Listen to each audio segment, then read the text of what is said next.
ముఖ్యంగా సార్ మనం రాజకీయాల్లో చూసినప్పుడు గవర్నమెంట్ ఏ ఏ ప్రభుత్వం అధికారంలోకి వచ్చినప్పటికీ ఈ కార్పొరేట్ డివిజన్కి సంబంధించి అయితే స్థానిక సంస్థలకు సంబంధించి ఉన్నప్పుడు కంటిన్యూస్గా ఆయా తేదీలను బట్టు లేకపోతే ఆయా లెక్కలను బట్టి ముందుకు వెళుతున్న నేపథ్యం మనం చూస్తున్నాం. బట్ ఏపీలో కూటమి ప్రభుత్వం ముఖ్యంగా వైజాగ్లో మనం చూస్తే జీవీఎంసీకి సంబంధించి వైసీపీకి 58, టీడీపీకి 30, బీజేపీ అన్ని కలిపి ఒక 5 ఉంటే అక్కడ అవిశ్వాస తీర్మానం పెట్టి బీసీ అభ్యర్థిని దించి కూటమి కైవసం చేసుకుంది.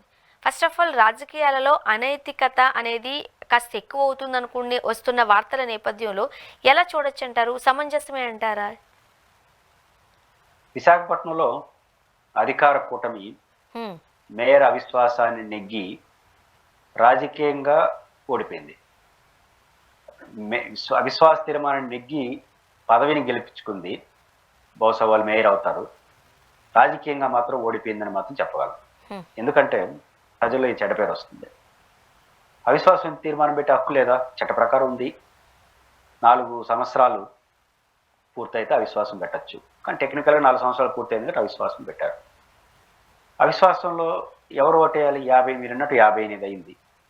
58 వాళ్ళకు ఉన్నాయి, మిగతా 30 దాకా వాళ్ళకు ఉన్నాయి, మొత్తం ఉన్నాయి. ఇప్పుడు అవిశ్వాసం పెట్టాలంటే మెజారిటీ అంటే వైసీపీలో నుంచి గెలిచిన వాళ్ళు కూడా మేయర్కి వ్యతిరేకంగా ఓటేయాలి.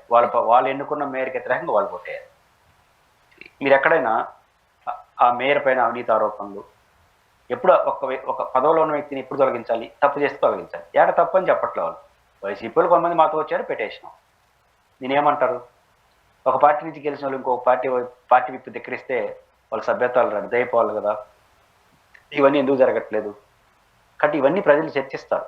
కార్పొరేటర్లు చర్చించరు. మీతో వచ్చిన వాళ్ళు, వాళ్ళతో వచ్చిన వాళ్ళకి కావాల్సిన ఏర్పాట్లు ఏదో చేసుకుంటారు, వాళ్ళు చర్చించరు.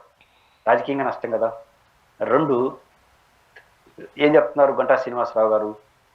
గతంలో వాళ్ళు ప్రజాస్వామ్యాన్ని కూలీ చేశారన్నారు. ప్రజాస్వామ్యం కూలీ చేస్తే మీరు 31 గెలిచినారు, వైసీపీ గెలిచింది 58. సిపిఎం అందరూ గెలిచారుగా. వాళ్ళు 58 గెలిస్తే మీరు దాదాపు 40 దాకా గెలిచారు. మొత్తం ప్రజాస్వామ్యం 40 మాత్రం మీకు ఎందుకు ఇస్తారు? ఇది ఒకటి గమనించాలి. కాబట్టి ప్రజాస్వామ్యం కూని అంటే ఎన్నికలు సరిగ్గా జరగలేదని. దీని ఏమంటారు?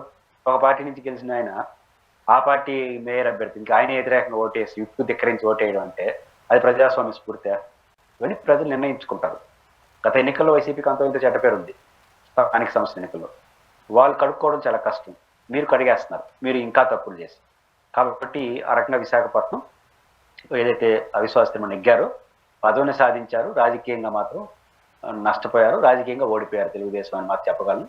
వైసీపీకి ఇదేమి పెద్ద నష్టం ఏం లేదు. ఎందుకంటే ఇప్పుడు వాళ్ళు అధికారంలో మేయర్ మాట ఏమో అధికారులు వినరు. ఎందుకంటే అధికారం మారిపోయింది కాబట్టి వాళ్ళు పోయిందేం లేదు. అయ్యో పాపం అన్యాయంగా తీసేశారని మంచి పేరు తెచ్చుకుంటారు. కానీ తెలుగుదేశానికి ఇది రాజకీయంగా నష్టం అని మాత్రం విశాఖపట్నం పరిస్థితి చెప్పగలను. నెక్స్ట్ మరి వైజాగ్ నుంచి మీ తిరుపతి అంటే అటువైపే వస్తున్నారు, ఎలా ఉండబోతుంది అంటారు? మీ తిరుపతి పరిస్థితి ఏంటి? ఒకటి తిరుపతిలో ఉంటాను కాబట్టి తిరుపతిలో కూడా అటు ఆలోచన ఉందని ప్రచారం జరుగుతుంది. ఇంకోటి అవసరం లేదని తెలుగుదేశం పార్టీ కార్యకర్తలు కోరుకుంటున్నారు. తమాషా ఏంటంటే విశాఖపట్నంలో తెలుగుదేశంలో ఒక రకంగా ఆలోచిస్తే ఇక్కడ ఒక రకంగా ఉంది. అంటే తెలుగుదేశం పార్టీ కార్యకర్తలు అవిశ్వాసం వద్దనుకుంటారు కార్యకర్తలు. ఇక్కడ కోరుకునేది ఎవరు?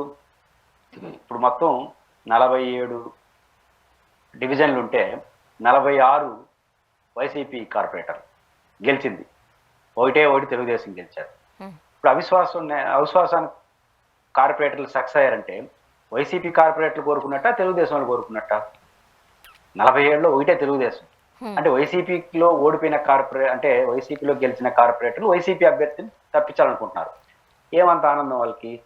అంటే ఇప్పుడు తెలుగుదేశం అధికారం వచ్చింది కాబట్టి వాళ్ళు వెనకాల పోతే 3 ఏళ్ళు వాళ్ళతో కలిసి ఉన్నాం, ఇప్పుడు 2 ఏళ్ళు వీళ్ళతో కలిసి ఉంటే ఏదో ప్రశాంతంగా ఉండొచ్చు, హ్యాపీగా ఉండొచ్చు అనేదే కదా. అంటే వైసీపీలో గెలిచిన తప్పు చేశారనుకుంటున్న కార్యకర్తల కోరికలు నెరవేరుస్తుందా తెలుగుదేశం? తెలుగుదేశం పార్టీ కోరికర్తలు నెరవేరుస్తుందా? ఇది తెలుగుదేశం నిర్ణయించుకోవాలి. ఎందుకంటున్నానంటే ఇప్పుడు అవిశ్వాస మేయర్గా డాక్టర్ శిరీష్ గారు ఉన్నారు. ఆమె వివాదరహితురాలు, ఒక నాన్ పొలిటికల్ కుటుంబాన్ని నుంచి, డాక్టర్ కుటుంబాన్ని నుంచి వచ్చారు. పద్ధతిగా తిరుపతిలో మేయర్గా ఉంటున్నారు. వాళ్ళు నియమించిన పార్టీకి మంచి పేరు తెచ్చారు, తిరుపతిని వివాదరహితంగా ఉన్నారు, అందులో ఉన్నారు. ఆ పని ఆమె చేసుకోబోతుంది. అధికారం మారింది కాబట్టి ప్రభుత్వాన్ని ఇరిటేట్ చేసే పని కూడా చేయలేదు. మేయర్ అనుకుంటే ప్రభుత్వాన్ని చాలా ఇబ్బంది పెట్టచ్చు, అది ఇండిపెండెంట్ బాడీ. కానీ ఆమె ఏమి ఇబ్బంది పెట్టాలి. ప్రభుత్వం మారింది, వాళ్ళ పాలన వాళ్ళు చేసుకుంటారులే అనుకుంటారు. దీంతో తెలుగుదేశం పార్టీ వాళ్ళు అలాంటి వివాద రహితురాలని అనవసరంగా దింపి ఎందుకు ఇబ్బంది పెట్టాలి? మన ప్రభుత్వం వచ్చింది, మన పనులు జరుగుతున్నాయి, ఆమె ప్రశాంతంగా పద్ధతిగా ఉంటుంది, వివాదరహితంగా, ఎందుకు వాళ్ళ జోలికి పోయి చెడ్డ పేరు తెచ్చుకోవాలి? తెలుగుదేశం కార్యకర్తలు అనుకుంటారు. పైపెచ్చు ఇప్పుడు వైసీపీ నుంచి పోయిన వాళ్ళు 20-30 మంది ఆడికి పోతే కదా అవిశ్వాసం నెగ్గుతుంది. ఒకసారి ఈ పార్టీ నుంచి ఆ పార్టీ పోతే రేపు తర్వాత అధికార పార్టీ అయిపోతుంది. అధికార పార్టీ ఒకసారి అయిన తర్వాత రేపు మళ్ళీ ఎలక్షన్ జరిగితే వాళ్ళు సీట్ ఇవ్వాలి. ఏదో 4 రూపాయలు సంపాదించుకుంటారు, మళ్ళీ సంపాదించుకుంటారు.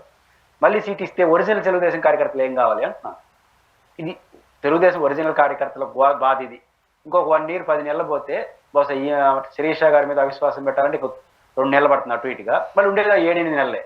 7-8 నెలల కోసం ఒక బీసీ మహిళను, మంచి వ్యక్తిని దించేసి ఇంకొకరిని పెట్టి కంపు చేసుకొని మళ్ళీ వీళ్ళందరికీ సీట్లు ఇచ్చి, లోకేష్ గారు తిరుపతిలో వచ్చినప్పుడు వైసీపీ కార్పొరేటర్ల పైన తీవ్ర ఆరోపణలు చేశాడు.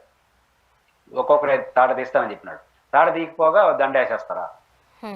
వాళ్ళందరినీ చేర్చుకొని ఏం చేస్తారు? కాబట్టి తెలుగుదేశం పార్టీ కార్యకర్తల మనోభావాల్ని కాపాడుతుందా, వైసీపీ నుంచి వచ్చిన కార్పొరేటర్ల మనోభావాల్ని అనుగుణంగా తెలుగుదేశం అడుచుకుంటుందనేది బట్టి ఉంటుంది. తెలుగుదేశం శ్రేణులందరూ అభిప్రాయం కానీ తీసుకుంటే బహుశా తిరుపతిలో మేయర్కి అవిశ్వాసం పెట్టే అవకాశం లేదు. ఒకవేళ పెట్టిందనుకో, విశాఖపట్నంలో మేయర్ పదవిని గెలుచుకొని రాజకీయంగా నష్టపోయింది తెలుగుదేశం. తిరుపతిలో కానీ పెట్టారంటే ఏం జరుగుతుందో ఇప్పుడే చెప్పలేను. ఎందుకంటే మొన్న ఎన్నికల్లో 2 ఓట్లతో ఎంత గెలిచారు. ఆట పోయిన వాళ్ళు మళ్ళీ 4 ఇటు వచ్చేసినారు. తెలుగుదేశం పార్టీలో వెళ్ళాలనుకున్న వైసీపీ కేడర్లో కూడా కొంత కార్పొరేటర్లో కూడా ఈవిని దింపడానికి కోసం కొంచెం తటపటాయిస్తున్నారు. మళ్ళీ ఎంత మూల్యం చెల్లించాలి, ఎన్ని బస్సులు కొట్టాలి, ఎన్ని కేసులు పెట్టుకోవాలి. అప్పుడే ఆల్రెడీ కేసులు, సిబిఐ కేసు ఒకటి, మన తమిళనాడు నుంచి సుబ్రహ్మణ్య స్వామి కేసు ఒకటి, ఎంపీ కేసు ఒకటి, ఇన్ని కేసులు నడుస్తున్నాయి. మళ్ళీ ఇంకా అదనంగా 4 కేసులు పెట్టుకుంటారు. ఇది అవసరం ప్రభుత్వానికి అని ఆలోచిస్తే వద్దనుకుంటారు. కాబట్టి ఎక్కువ చర్చ నడుస్తుంది. తిరుపతిలో పెట్టే అవకాశం కనపడట్లేదు. పెడితే కూడా రాజకీయంగా అక్కడ నష్టపోయారు, ఇక్కడ మూల్యం చెల్లించుకుంటారు. ఏం జరుగుతుందో చూద్దాం. థ్యాంక్ యూ సో మచ్ అండి, మీ అభిప్రాయాలు పంచుకున్నారు. Thank you very much. ఇది వాళ్ళ రియాలిటీ చెక్. Stay tuned.